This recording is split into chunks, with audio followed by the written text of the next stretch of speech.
तब चंद्रगुप्त ने अखंड किया। फिर अपनी कलम के दम पे उसे भीमराव ने बुलंद किया। जब भारत अपना बिखरा था तब चंद्रगुप्त ने अखंड किया। फिर अपनी कलम के दम पे उसे भीमराव ने बुलंद किया। उस देश के कुर्सी पे अब तो ऐसा ठग है बैठा। उस देश के कुर्सी पे अब तो ऐसा ठग है बैठा। जो देश को ऐसे बेच रहा कि नाम पड़ा विक्रेता। वो चाय बेचते बेचते अब बन गया देश विक्रेता। आया देश विक्रेता, देखो आया देश विक्रेता। आया देश विक्रेता, देखो आया देश विक्रेता।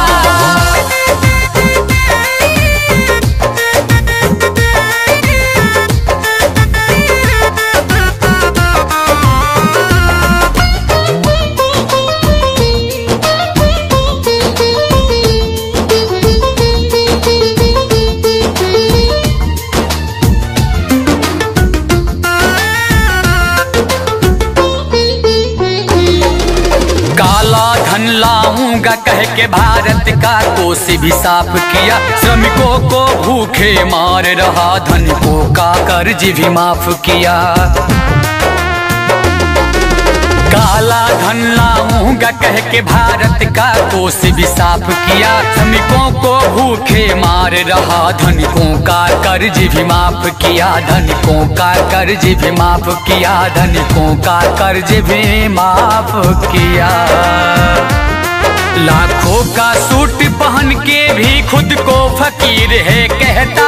जो देश को ऐसे बेच रहा कि नाम पड़ा विक्रेता। वो चाय बेचते बेचते अब बन गया देश विक्रेता। आया देश विक्रेता, देखो आया देश विक्रेता। आया देश विक्रेता, देखो आया देश विक्रेता।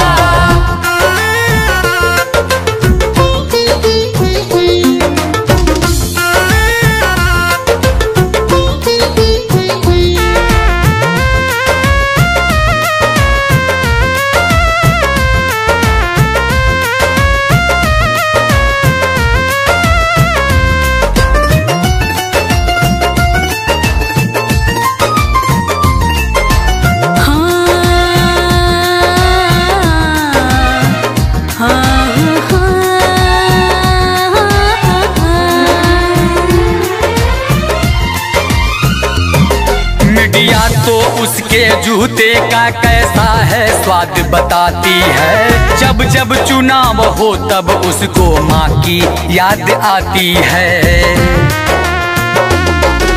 मीडिया तो उसके जूते का कैसा है स्वाद बताती है। जब जब चुनाव हो तब उसको माँ की याद आती है। माँ की याद आती है। माँ की याद आती है। किसी का संग दिल पति है तो वो किसी का मतलबी बेटा। जो देश को ऐसे बेच रहा कि नाम पड़ा विक्रेता। वो चाय बेचते बेचते अब बन गया देश विक्रेता। आया देश विक्रेता, देखो आया देश विक्रेता। आया देश विक्रेता, देखो आया देश विक्रेता। जब भारत अपना बिखरा था तब चंद्रगुप्त ने अखंड किया। फिर अपनी कलम के दम पे उसे भीमराव ने बुलंद किया।